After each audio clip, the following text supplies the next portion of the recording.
जुगलपुर गांव में संतोष अपने पिता के साथ रहता था। संतोष अपनी सेठ जोगिंदर के खेतों में काम करता था और फिर घर आकर अपने पिताजी का ख्याल रखता था।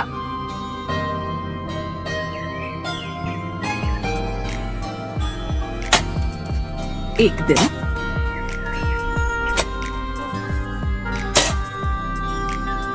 अरे ओ संतोष।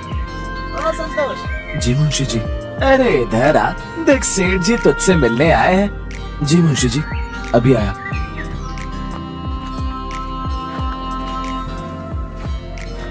सेठ जी आप यहाँ? कुछ काम था तो आप मुझे बुला लेते। अरे कोई नहीं संतोष, मैं तो यहाँ से जा रहा था, तुझे देखा तो सोचा कि तुझसे मिलता चलूं। और बता तेरे क्या हाल है? बस सेठ जी सही चल रही है। मैंने सुना है कि तू आजकल बहुत ज्यादा ही मेहनत कर रहा है। हाँ सेठ जी, अब अगर मेहनत नहीं करूंगा तो खाऊंगा क्या? आपको तो पता ही है कि घर में बीमार पिताजी को देखना होता है। देख संतोष, मैं तो ये कह रहा था कि तूने इस बार के खेती के पैसे नहीं दिए। देख भाई, अगर तू पैसे नहीं देगा तो मैं अगले महीने से खेत उस लाखन को दे दूंगा।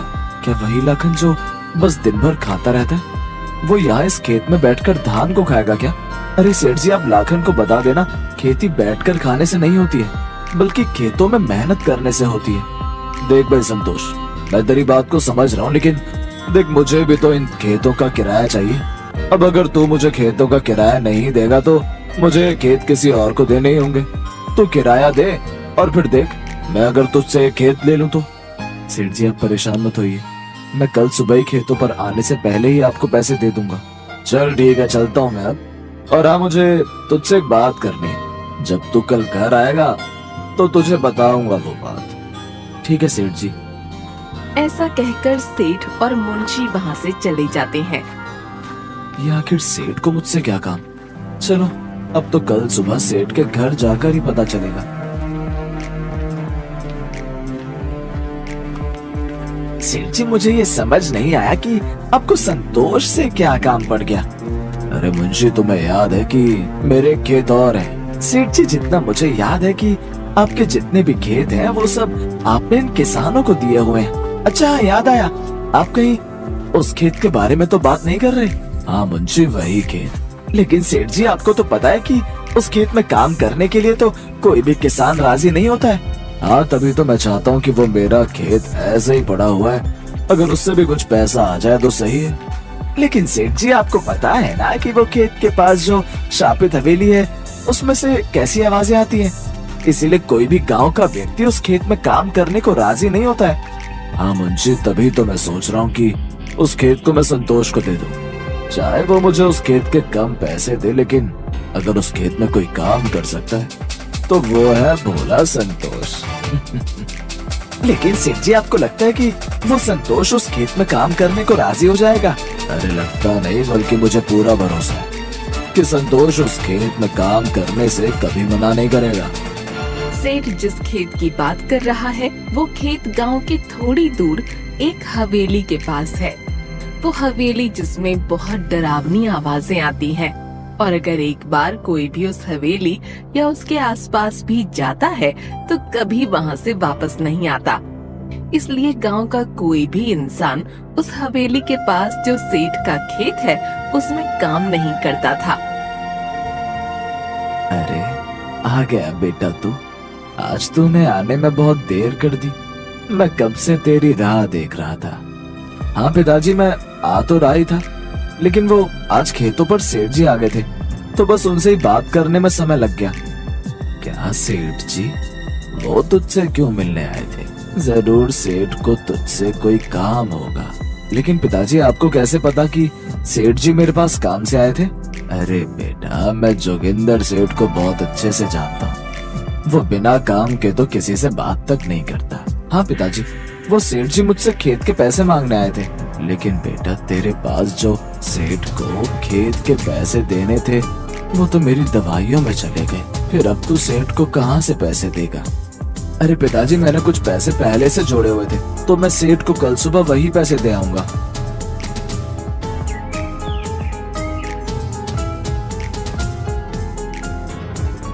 अगले ही दिन संतोष खेत पर जाने से पहले सेठ को पैसे देने उसके घर जाता है।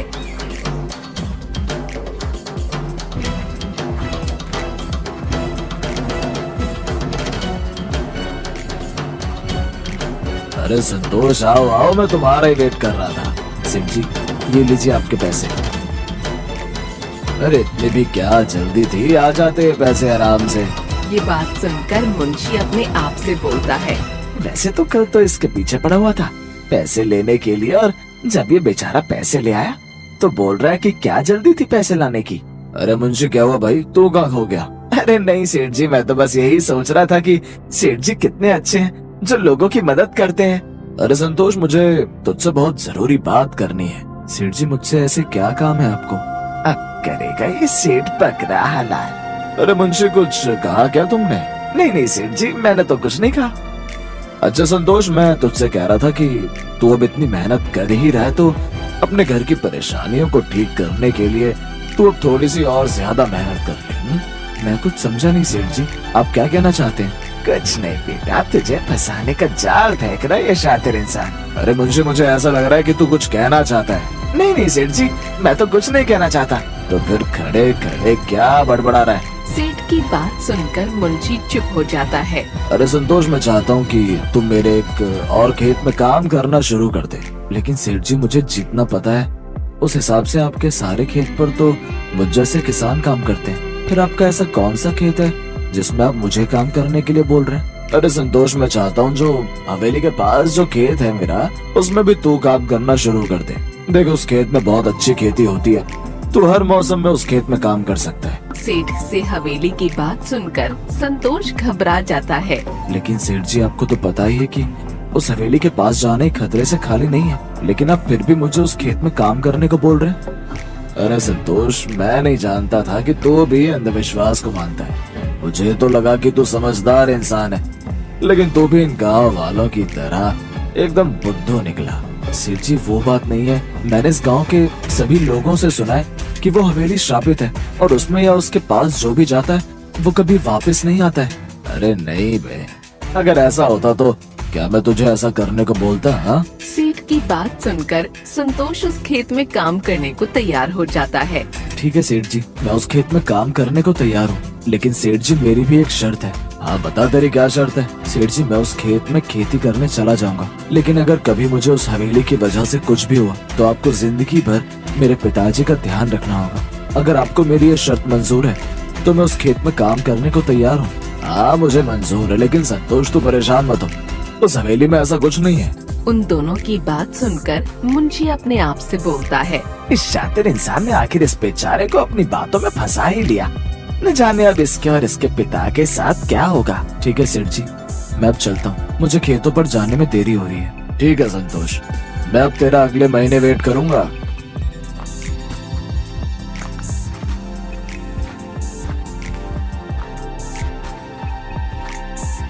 संतोष के हवेली के पास वाले खेतों में काम करने के हाँ करते ही ये बात गांव में फैल जाती है। सभी गांव वाले एक दूसरे से बातें करने लगते हैं।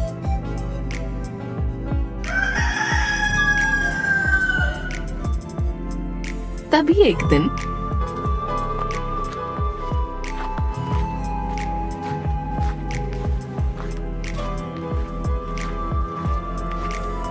अरे संतोष, मैंने सुना है कि तू अब वो हवेली के पास वाले खेत में काम करेगा। हाँ लाखन भाई, सेठ ने कहा है कि मुझे अगर ज्यादा पैसे कमाने हैं तो मुझे उस खेत में खेती करनी होगी। अरे संतोष भाई, मैंने सुना है कि उस हवेली में हवेली के राजा की आत्मा भटक रही है। तुम्हें डर नहीं लग रहा? मुझे तो सुनने में ही डर लग रहा है। फिर तुम हवेली के पास वाले खेत में काम कैसे करोगे? अरे मीरा भाभी, वो तो बस अफवाह है, वहाँ पर ऐसा कुछ नहीं है। और वैसे भी अगर कभी ऐसा लगा कि वहाँ कोई है तो मैं फिर लाखन भाई को बुला लूंगा। अरे ना, मैं ना भेजू अपने सुहाग को। अगर इन्हें कुछ हो गया तो मेरा क्या होगा? मैं तो विधवा हो जाऊंगी, फिर ये सब मेकअप कैसे करूंगी? अरे वैसे मैंने सुना है कि उस हवेली में बहुत रहस्यमय चीजें हैं, वहाँ तो फिर सोने जवाहरात भी होंगे। अरे जी, मैंने भी सुना है उस हवेली में वहाँ की रानी के बहुत सारे सोने के जवाहरात हैं। लेकिन अगर कोई भी उस हवेली में गया तो उस राजा की भटकती आत्मा उस इंसान को छोड़ती नहीं है। अरे संतोष, वैसे अगर वो हवेली इतनी मायावी है तो फिर उस हवेली में बहुत सारे खाने के पकवान भी होंगे। हाँ लाखन भाई, हो सकता है कि उसमें अलग अलग तरह की मिठाई और पकवान हो। अरे भाई, सच में अगर ऐसा है तो मैं जरूर उस हवेली में जाना चाहूँगा। लाखन की बात सुनकर मीरा बोलती है, अरे नहीं नहीं, आप ये जुल्म मत कीजिए मुझ पर। आप मुझे इतनी सी उम्र में विधवा मत बनाइए। अगर मैं विधवा हो गई तो मैं बिल्कुल अच्छी नहीं लगूंगी। बिना मेकअप के तो मैं 1 मिनट भी ना रह सकूं। अरे मीरा भाभी, तुम तो मेकअप करने के बाद भी अच्छी नहीं लगती हो। अरे संतोष भैया, तुमने कुछ कहा? जी नहीं भाभी, मैंने कुछ नहीं कहा। आपको लगता है कि आपके सामने मैं कुछ बोल सकता हूँ? चलिए जी, आप ही न जाने सुबह सुबह अपने समय की खोटी करते रहते हो। संतोष से ये बात सुनकर मीरा चिढ़कर वहाँ से चली जाती है।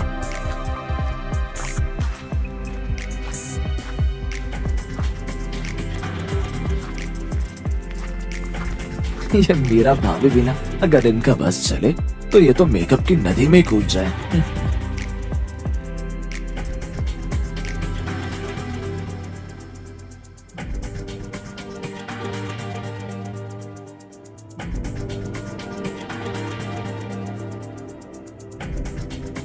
लाखन अपने घर में सो रहा होता है कि तभी सोते सोते उसके पेट में चूहे कूदने लगते हैं और उसकी आंख खुल जाती है। अरे अब तो भूख लग रही है, क्या करूं? मीरा को जगाऊं क्या? अरे कहीं ये मुझ पर चिल्लाए ना। चलो एक बार जगा कर देख लेता हूँ। अगर खाना बना देगी तो ठीक है, नहीं तो फिर मैं भूखा ही सो जाऊंगा। अरे मीरा, सुनो ना, मेरे पेट में चूहे कूद रहे हैं। जरा मेरे लिए खाना बना दो, मुझे बहुत तेज भूख लग रही है। क्या है जी, दिन भर तो खाते रहते हो और अब रात को तो चैन से सोने दो। अरे मीरा, मुझे बहुत तेज भूख लगी है, थोड़ी देर ही लगेगी। तुम मेरे लिए खाना बना दो। देखो, मैं सुबह तुम्हारे लिए शहर से मेकअप का सामान लेकर आऊंगा। रहने दो जी, मुझे नहीं चाहिए कुछ भी। आप मुझे सोने दो। 3 साल से तो अभी तक लाए नहीं हो, अब क्या लाओगे? और हाँ, दोबारा मुझे जगा मत देना। अब सो रही हूँ मैं, अगर दोबारा जगाया तो फिर देख लेना, मुझसे बुरा कोई नहीं होगा। ऐसा कहकर मीरा सो जाती है। अरे क्या करूं, ये भूख तो मुझसे अब सही ही नहीं जा रही है। एक काम करता हूँ, संतोष के घर जाता हूँ, शायद मुझे वहाँ कुछ खाने को मिल जाए। ऐसा कहकर लाखन अपने घर से निकलकर संतोष के घर के पास जाता है।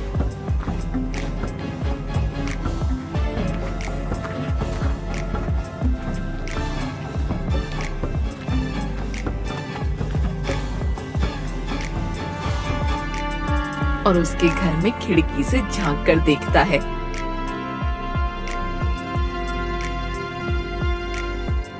अरे यार, संतोष भी सो रहा है, अब इसे क्या जगाऊं? अभी मेरी बीवी तो जगी नहीं, भला ये संतोष क्या जागेगा? चलो थोड़ा सा यहीं गांव में टहल लेता हूँ।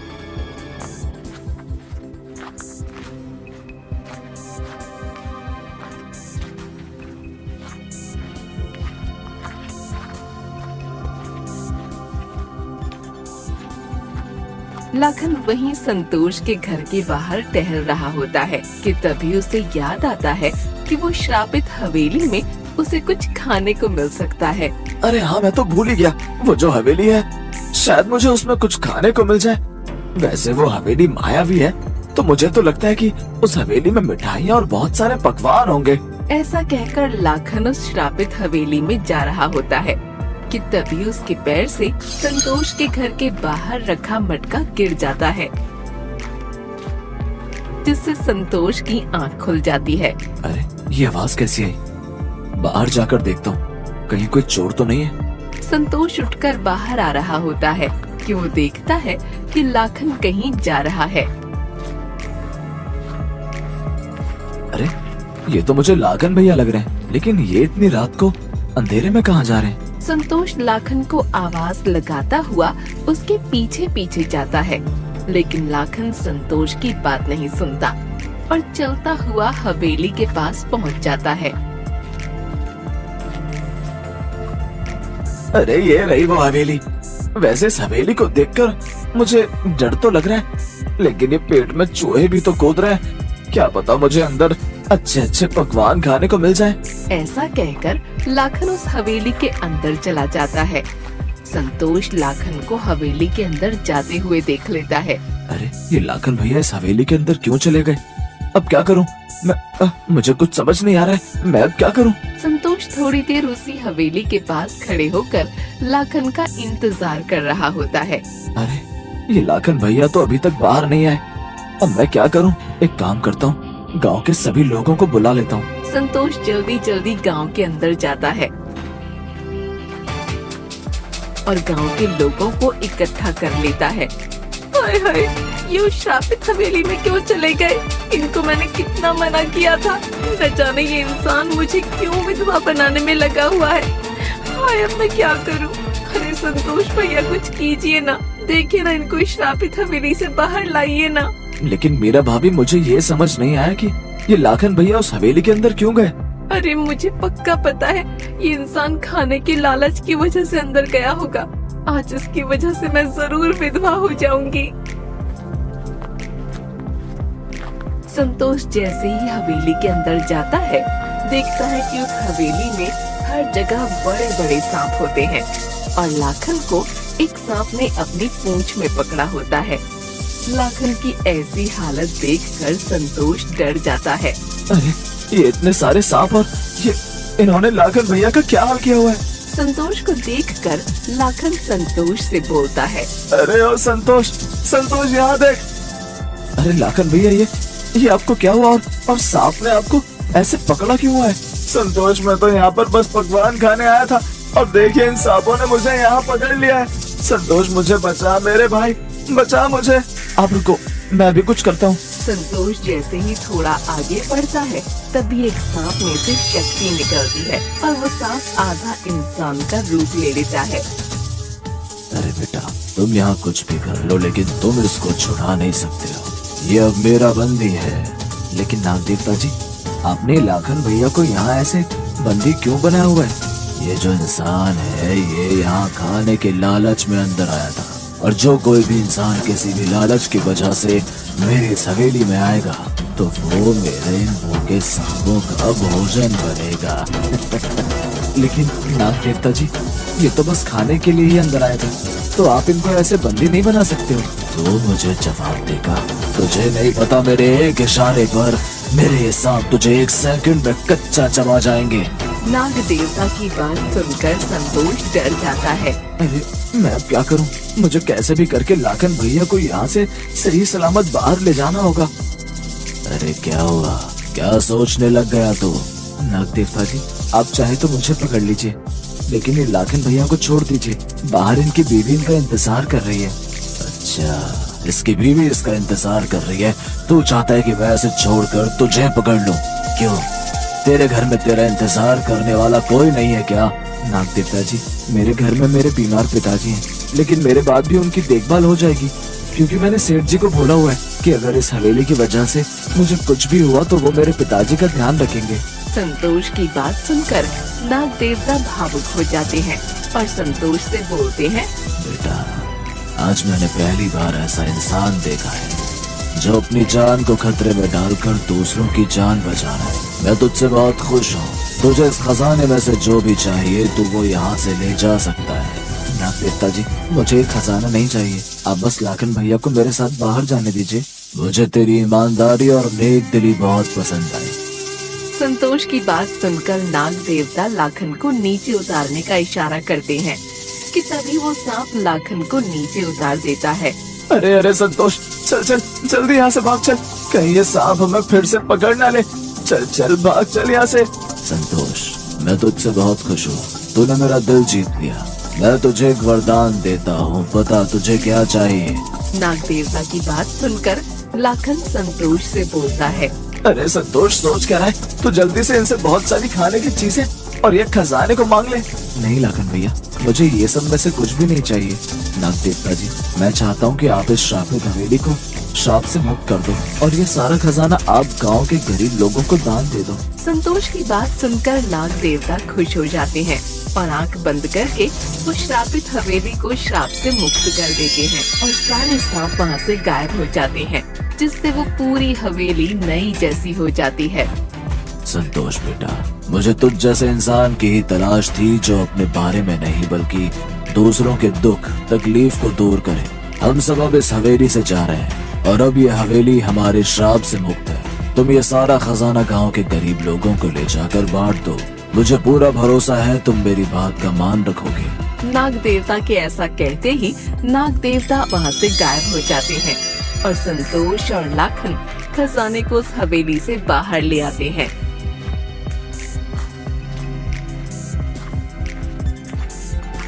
अरे संतोष, ये इतना सारा खजाना और ये हवेली एकदम नई जैसी कैसी हो गई? संतोष सभी गांव वालों को हवेली के अंदर घटित सारी घटना बता देता है कि तभी ये बात सुनकर सेठ संतोष से बोलता है। अरे संतोष, आज तेरी ईमानदारी की वजह से हम गांव वाले इस श्रापित हवेली से मुक्त हो गए। मैं सुबह ही ये सारा खजाना गांव के गरीब लोगों में बंटवा दूंगा। कि तभी मीरा लाखन से बोलती है, अरे जी आप बच गए। आपको अंदर जाने के लिए किसने कहा था? मुझे तो लगा कि कहीं आप इस श्रापित हवेली से कभी वापस ही नहीं आ पाएंगे। अरे मेरी मीरा, मैं तुम्हें इतनी जल्दी विधवा नहीं बनाना चाहता था, इसीलिए बचकर बाहर आ गया। नहीं तो तुम फिर से ये मेकअप कैसे करती? और तुमको बिना मेकअप के देखकर तो इस गांव के सभी लोगों को श्राप मिल जाता। लाखन और मीरा की बात सुनकर सभी लोग हंसने लगते